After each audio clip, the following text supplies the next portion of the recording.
L'Olympique de Marseille va mal en ce moment, 6 matchs sans victoire, toutes compétitions confondues, l'élimination de toute compétition européenne. Mais qu'est-ce qui se passe à l'OM après leur début de saison flamboyant? Les hommes d'Igor Tudor passent un moment délicat. C'est peut-être pas une crise, mais on commence à y rentrer tout doucement. Ils ont déjà 11 points de retard sur le leader parisien et 9 sur le Racing Club de Lens. Salut tout le monde, c'est Mathieu, j'espère que vous allez bien. On se retrouve aujourd'hui pour une nouvelle vidéo. On va parler de l'Olympique de Marseille. Comme vous le voyez à l'écran, 4 matchs sans victoire en Ligue 1 contre Ajaccio, Lens, Paris et Strasbourg, et une élimination en Ligue des Champions, ce qui nous donne au total tout simplement 6 matchs, toutes compétitions confondues, sans victoire pour les Marseillais. Mais qu'est-ce qui se passe à l'OM? L'OM a connu un début de saison bouleversé avec le départ de Jorge Sampaoli, l'homme qui a permis à l'OM d'aller chercher la Ligue des Champions. C'était donc compliqué pour Pablo Longoria de se projeter parce qu'il pensait bien évidemment réaliser cette saison aux côtés du technicien argentin. Il est parti parce qu'il attendait beaucoup plus au mercato, du côté mercato, et ses envies n'étaient pas réalisées, on va dire. Donc l'OM devait vite se projeter vers un nouveau coach et ils ont donc le Croate Igor Tudor qui était du côté de l'AS Vérone en Italie juste avant. Ils ont donc été chercher le technicien croate. Assez inconnu au grand public, assez inconnu à Marseille, et il a vite été critiqué par ses débuts avec l'OM et notamment ses matchs amicaux, avec des débuts vraiment compliqués, hein, défaite contre Norwich qui joue en Championship 3-0, contre Middlesbrough, défaite 2-0, ensuite un nul contre le Betis Séville partout et une défaite contre l'AC Milan au Vélodrome. Alors bien sûr, des matchs amicaux, ça ne donne pas réellement la vraie progression par rapport à l'année dernière de ton équipe, parce que c'est pas peut-être l'équipe type qui joue ces matchs amicaux là, mais ça donne quand même un indice sur ce que peut réaliser l'équipe en championnat. Là pas du tout, parce qu'ils ont réalisé un début de saison avec ces matchs amicaux catastrophiques, et ensuite ça a vraiment été largement mieux en Ligue 1 avec une première victoire contre le Stade de Reims, 4-1.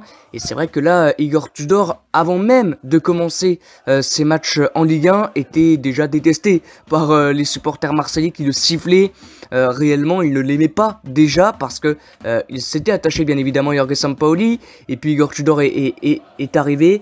Et ses débuts avec l'OM, surtout en matchs amicaux, ont été vraiment catastrophiques parce que marquer qu'un seul but sur les 4 matchs amicaux, perdre contre 2 équipes de Championship, donc deuxième division anglaise, par 2 buts d'écart, c'est quand même délicat, bien évidemment, mais il s'est vite rattrapé avec cette victoire contre Reims, pardon. Il y a eu ensuite un nul contre Brest, et ensuite ça s'est enchaîné. Il y a eu des défaites en Ligue des Champions, mais en Ligue 1 ça s'est enchaîné jusqu'à la défaite contre la CA, et c'est depuis là que l'OM n'a plus gagné en Ligue 1 et en Ligue des Champions. Et ça devient donc de plus en plus compliqué. Alors parlons maintenant de problèmes. Quels sont les problèmes à l'Olympique de Marseille? Il y a déjà eu ça bien évidemment, ce bouleversement en début de saison, mais ce n'est pas un grand problème parce qu'on a vu que Igor Tudor a quand même réussi à en faire quelque chose de cet OM là. Est-ce que le problème c'est le mercato? On va le resuivre et on va donc s'en rappeler de ce mercato. L'OM s'est beaucoup renforcé avec déjà l'arrivée de Ruben Blanco, le gardien espagnol, qui est plutôt un très bon gardien, mais qui n'a pas encore montré de quoi il était capable avec l'OM. L'un des seuls matchs qu'il a joué, je crois, c'est contre l'AC Ajaccio.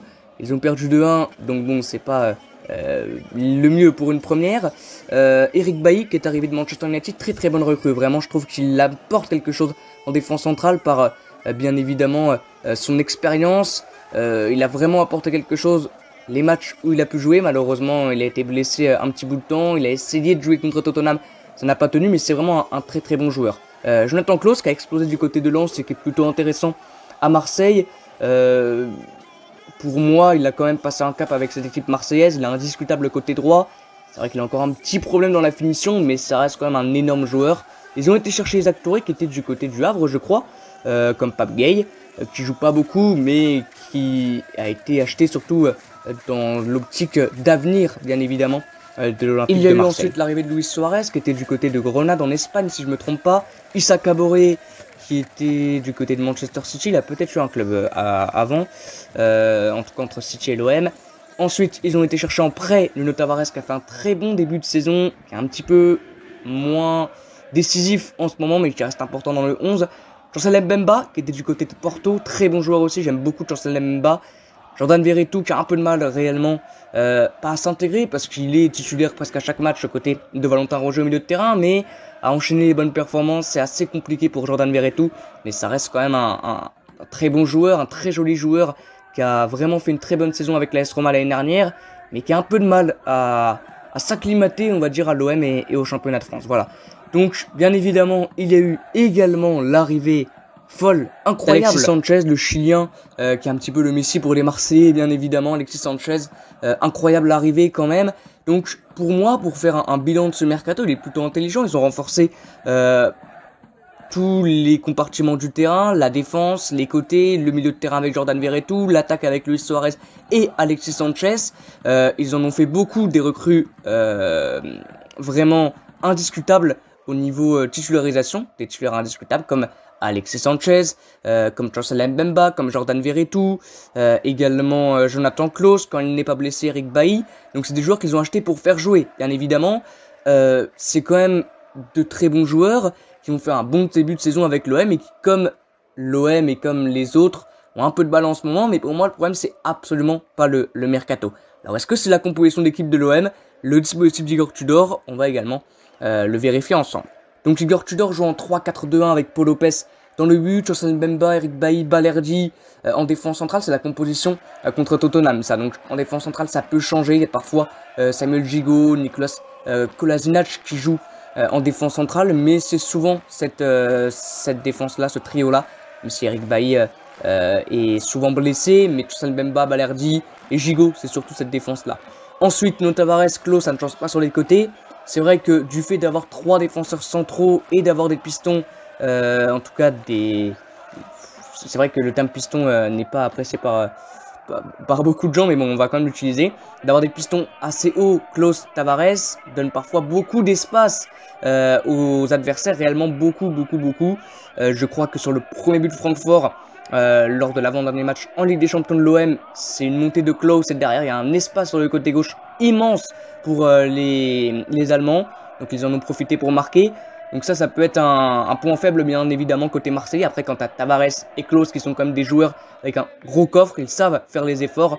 Et là-dessus, il n'y a pas de souci, même si parfois, ça peut un petit peu être compliqué. Ça peut puiser aussi, parce que c'est des joueurs qui jouent énormément et qui enchaînent les rencontres. Donc à un moment donné, ça peut puiser. Au milieu de terrain, Verretou, Rongier, c'est vrai que ça a un peu de mal en ce moment. Mais bon, comme tout le monde. Et puis devant, le trio Sanchez, Harit, Guendouzi. Alors, Sanchez, Harit, pas de souci. Sanchez, ça reste quand même un très bon joueur, même s'il a du mal en ce moment. Ça reste quand même un joueur qui doit être titulaire dans ton équipe et qui peut marquer à chaque moment, à chaque action, sur chaque ballon. Harit, c'est aussi un très bon joueur depuis qu'il est arrivé. Un petit peu meilleur, je crois. Je pense, en tout cas pour moi, de sa saison dernière. Mais Matteo Guendouzi, alors j'adore Matteo Guendouzi, réellement. Mais j'adore pas Matteo Guendouzi à ce poste. Après, Igor Tudor, c'est mieux que moi.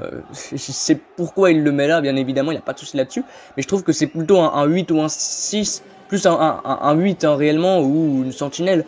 Mais Matteo Guendouzi, c'est pas un ailier droit, quoi. On voit même sur le terrain, il se replie beaucoup, donc ça donne un Sanchez Harit un petit peu seul devant.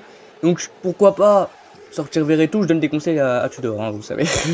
Pourquoi pas sortir Jordan Verretou, qui est un petit peu moins bon, mettre Guendouzi au côté de Rongier, et puis Payet au côté d'Alexis Sanchez et d'Amin Harit. Voilà, après, Tudor c'est mieux que moi, pourquoi aimer Guendouzi, il n'y a pas de souci là-dessus, bien évidemment. Mais c'est vrai que Guendouzi, je trouve qu'il est peut-être plus intéressant et apporterait peut-être plus à l'OM. Mais après, si Tudor le fait, c'est parce qu'il a ses raisons, bien évidemment. Voilà, donc maintenant, on va répondre à cette question. Et maintenant, qu'est-ce qui se passe pour l'OM après leur élimination en Ligue des Champions? Il y a qu'à jouer plus que la Ligue 1 et la Coupe de France. Que faire maintenant pour l'OM? Alors maintenant, va déjà falloir très vite recoller au trio de tête de devant. Je vous rappelle, 11 points de retard sur le PSG premier, 9 sur Lens deuxième. L'objectif de l'OM, c'est peut-être pas d'aller chercher le titre, mais une Ligue des Champions. Et là, il y a déjà 9 points sur le dauphin du Paris Saint-Germain. Donc il faut absolument gagner ce soir l'Olympico. Parce que je pense réellement que s'il y a défaite ou même nul ce soir, Igor Tudor pourrait prendre la porte. Réellement, on n'en a pas parlé, mais je pense que Tudor pourrait être viré en cas de mauvais résultats et de non-victoire ce soir lors de l'Olympico. Maintenant, il va falloir se concentrer à 100% sur la Ligue 1. Il y aura la Coupe de France aussi, mais la Ligue 1 est, je pense, plus dans les têtes marseillaises que la Coupe de France. Ils pensent plus à la Ligue 1. Maintenant, ça reste comme un objectif Ligue des Champions, un objectif top 3 pour l'OM, bien évidemment. Va falloir faire mieux, faire plus. Maintenant c'est une petite passe compliquée, mais je pense que Tudor sera remobiliser ses troupes. Il y a quand même une très belle équipe du côté de l'OM, un mercato très bien réalisé, très intelligent, donc je pense que l'OM n'aura pas de souci à se relancer. Maintenant c'est vrai quand tu vois Lens, quand tu vois Rennes, quand tu vois Monaco qui revient un petit peu, tu te dis, elle peut être vraiment intéressante cette Ligue 1. Si Lyon aussi commence à enchaîner les victoires, ça peut être intéressant et dur pour l'OM d'aller chercher un top 3. Voilà, c'est la fin de la vidéo. N'hésitez pas vous à me dire dans l'espace commentaire quel est pour vous le problème de l'OM. Moi, je pense que c'est juste la passe qui est compliquée. Je pense même pas que l'OM est dans une crise, c'est juste la mauvaise passe qui est en train de passer. Le mercato est bon, l'équipe est plutôt intéressante réellement. Maintenant, voilà, c'est juste la mauvaise passe. Je pense vraiment que l'OM peut tout simplement regagner et sortir de cette mauvaise passe sans aucun problème. Voilà, c'est la fin de la vidéo, j'espère qu'elle vous aura plu. On se retrouve très bientôt pour 2 prochaines vidéos, à bientôt et ciao.